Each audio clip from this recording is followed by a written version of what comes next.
Hi gardeners, today we're going to show you what happens after 5 years of compost gets laid on a bed. Now right down here we have the basic soil that we just dug up in the yard.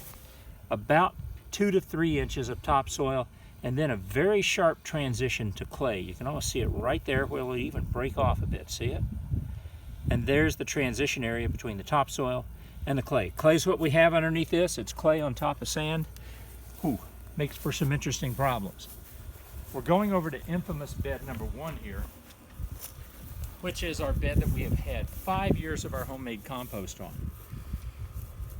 This is the top part here, and you can see you've got a 4-inch or more of good topsoil, and the transition area is not as abrupt. That means that things are bringing the nutrition down into it. See that nice little hole there? Bug hole.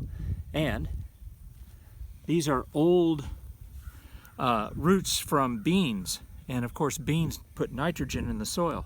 So this is why this bed is over twice the depth of the yard, which means we're adding about 1 inch of topsoil a year. Now, what can happen when you do that? I'll show you our bunching onions in case you didn't notice. These bunching onions can literally be left in all summer. Do they get a little sharper? Yes, but they're still just fine for cooking.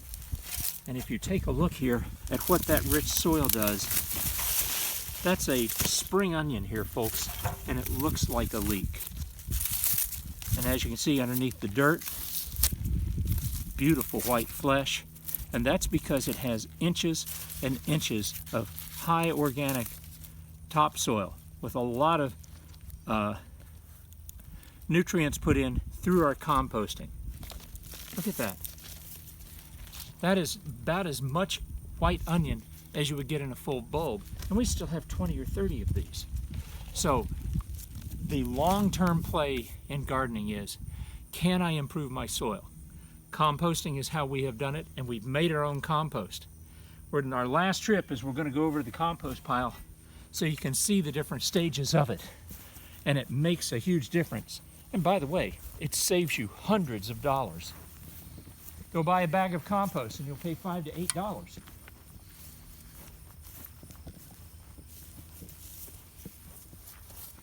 Here is a compost bin that we're still adding to, but the core has been at times over 145 degrees Fahrenheit. And as you can see, there's green and brown mixed in here, so that this is a nice mix of carbon and nitrogen. The weight will force it down and compact it, and then the microbes will begin heating it up. And once it gets past 131 degrees Fahrenheit, guess what? No more weed seeds and very few pathogens. Now, over here is one that is still in the process. And as you can see, there's still a lot of organics in it, and the mix is beginning to break down, but you can still see the patterns of the old organic material in here. This has been in about 4 months. And then, finally over here, we have our finished compost. Nice, friable. It has a fresh smell. It doesn't smell like anything's rotting. So this compost, this bin is well over 30 cubic feet. And like I say, when a cubic foot costs between $5 and $8 a cubic foot in your bags in the big box stores, you're going to save yourself a lot of money when you grow your own food. All right, take care, everybody.